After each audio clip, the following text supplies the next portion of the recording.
Latest on the transfer news sanibona bafethu uvane lo. Amathimba amaningi athenga engabe yakhe team iyathenga na. So ngizoqala nje ngeindaba ehamba phambili regarding iKaizer Chiefs bafethu. iKaizer Chiefs bafethu kuthiwa ke sebemsayinile ubani na uLangelihle Phili. Umjida ke he has signed a long-term deal with iKaizer Chiefs. Sekusele nje for yona iKaizer Chiefs uthi ke announce umjida as their new signing. Kade ke iKaizer Chiefs yaqala ukumfuna lo mdlalo. Ever since iqalile bafethu transfer window iKaizer Chiefs ifuna lo mdlalo. Istelezi ke ibidinga imali ukuthi ke bakwazi ukuthi ke bamsayinele ke lo mdlali lo. Naku iKaizer Chiefs isiqhamuka neplan entsha. Remember before babethini na babethi ke bazofaka uAshley Dupree as a part of le movie le.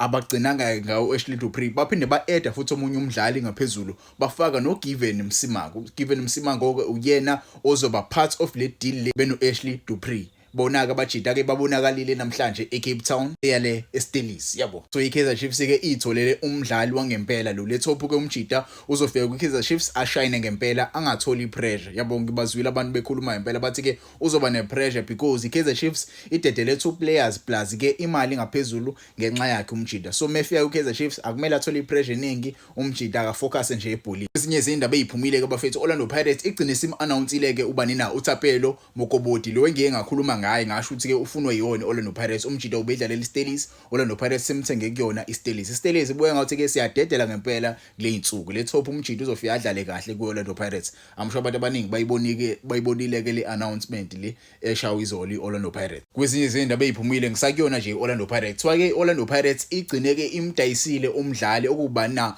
Abdulaye Mariko umjida ke bamdayise kuObis College on a permanent transfer. Remember ke vele umjida ubelone kuyona vele ibhethwe belone kuyona vele le club le Obis College yabo. Orlando Pirates igcine ke isimdayisa ngokuphelele kuyona le club le okuyiObis College lesidlala kweABC Motsepe League. Kwezeze indaba bafethu ngisakuyona Orlando Pirates thiwa ke iclub edlala kuMotsepe Foundation okuyibani na. Bale club le sekusele kancane ukuthi ke ireach agreement with iOrlando Pirates ukuthi ke basayine idefender le Orlando Pirates edlala kwiTTC eliselincane okubani na okuMoses Mphekwane. Umjida ke ubedlala le Orlando Pirates TTC last season is one of those players abayisizile Orlando Pirates iwine iTTC title last season. Ngiyayithanda lento eyenziwe iHope FC.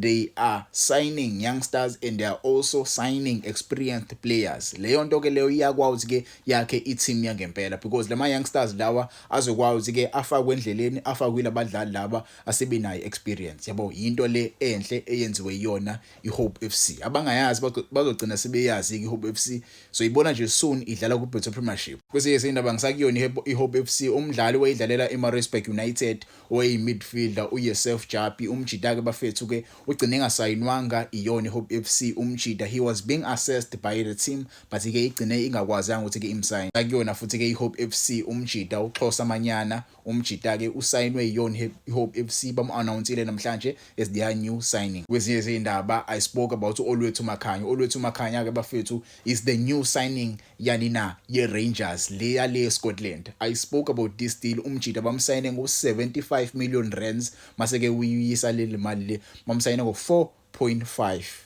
US dollars if I'm not mistaken yabo. Imali yangempela ke leyo because masuyiletha la eSouth Africa ikubizela nje 75 million rands. I spoke about umbekezela imbokazi imali yakhe ibiza kakhulu nje kamanje yabo. Ule ko 300 umbekezela imbokazi yabo. So naye uLwethi kwaMakhanya yangijabulisa ukumbona ngempela umjida eyodlala le eScotland. Lokhu kusho ukuthi ke sekuseduze kancane ukuthi ke adlale kuyona iPremier League. Njengoba nje sosondele lapha amathema asePremier League asengamsayina as their new player because umjida usedlala khona vele eEurope but ke le ko Scotland usekadlala vele kwiMLS.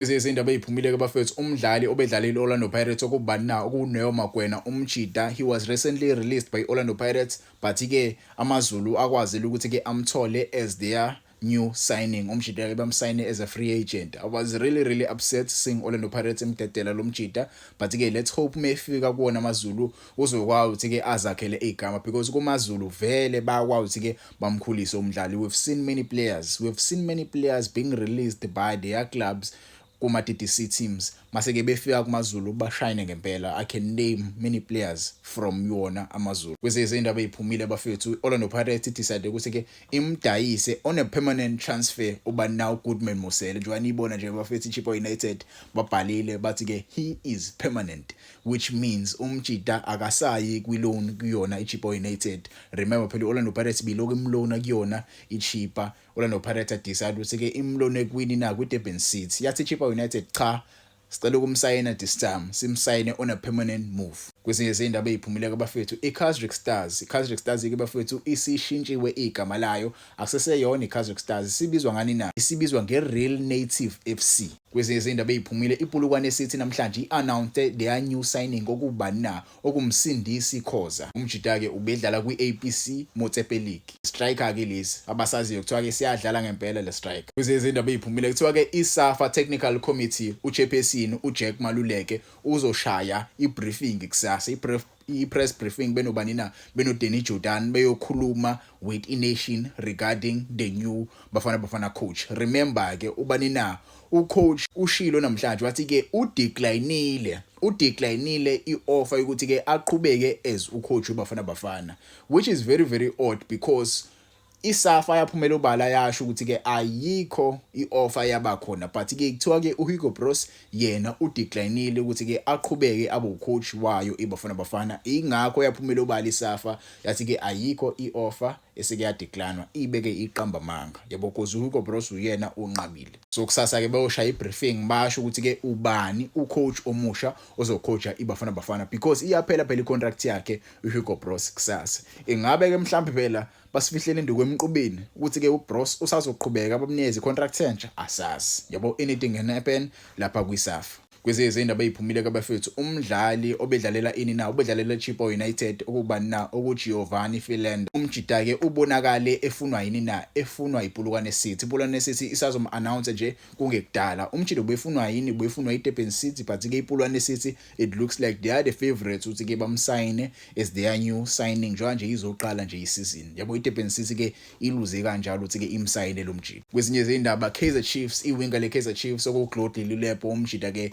he is going to join a club ebizwa ngani na ngeAl Ahly Benghazi. I spoke about the club lebafethu a club lali yale eLibya. Umjida he's not with the team yabo, he wasn't training with the team, so ngeyozumbone mase beyodlala neKruger United because uyale eLibya njengamanje he will join that club iAl Ahly Benghazi. Kwezinye izindaba eziphumile bafethu iGolden Arrows have completed the two signings of ubani now uPhabonke Mbatha noSipesihle Buthelezi from the Bees eclub edlala kwiMotsepe Foundation. Kwezinye izindaba eziphumile bafethu iBafana strength and conditioning coach ubani na uKopano Melesi umjida ke udecide ukuthi ke namhlanje akhiphe istatement asho ukuthi ke uyashiya kwiBafana icontract yakhe ike yaphela kwiBafana, so usathi nje ukuhlehla kancane kuyona iNational team. Abantu abaningi siyababona bayahlehla ngempela kuBafana because we saw noSinisipho Mali, he's one of the other people abahlehlile naye ubani na ucoach Hugo Broos naye yaphela icontract yakhe. It looks like i-technical team yabani na ya Hugo Broos iyahamba kancane yabo, asingesazi ke omkelele ibona bazosala yini. Kwezinye izindaba eziphumile kuthiwa ke iSteelers have secured the services of a highly rated defender okubani na okusurprise Hlabathi umjida una 20 years old ubedlalela eBaroka. umjida sombona nje idlalela iSteelers kule season ezoqala. Kwezinye izindaba eziphumile abafethu ke umdlalo waseLesotho okubani na okuSerra Motebang umjida uzojoyina iOrbit College njengoba nje izoqala isizini. Kwezinye izindaba eziphumile kuthiwa ke iMamelodi Sundowns kungenzeka iextend icontract kabani na kaNeo Mayema. uNeo Mayema ke umjida lo obedlalela iSimba SC umjida ubefunwa yiyona iSimba SC, but ke it looks like uNeo Mayema usathanda ukuba umdlali wayo iMamelodi Sundowns even though engayitholi game time, so umjida kungenzeka kushulelwe icontract kuyona iMamelodi Sundowns. Kwezinye izindaba the former Kaizer Chiefs player ukubani na ukuRenelwe Letsoronyane umjida he will serve as i-assistant kabani na kaThabo Senong lapha kwi-FC Platinum, iclub le ele-Zimbabwe. Kwezindaba eziphumile, uKgotso Malope una 32 years old. Umjida-ke ngenzeka aretire. Umjida-ke wahlala kakhulu elimala. Yabo wahlala kakhulu i-career yakhe kakhulu uyispende nje eloku elimala umjida. He last played for iKruger United if you remember. Kwezindaba bafethu sengizophetha nje kuthiwa-ke ubani umbekezeli imbokazi uthole i-deal entsha with iCats. Ngiyazi-ke bafethu iCats inkampani le eyenza ogandaganda nomabhuzu, yabo iyona-ke leyo nkampani le eyenza ama-TLB. TLB na-ke uthole i-sponsorship from yona leyo nkampani, which is a very very nice thing for umbekezeli imbokazi. Ngiyayithanda-ke i-management yakhe, iyamnakekela ngempela. Yabo iy'ndaba ezinhle lezi.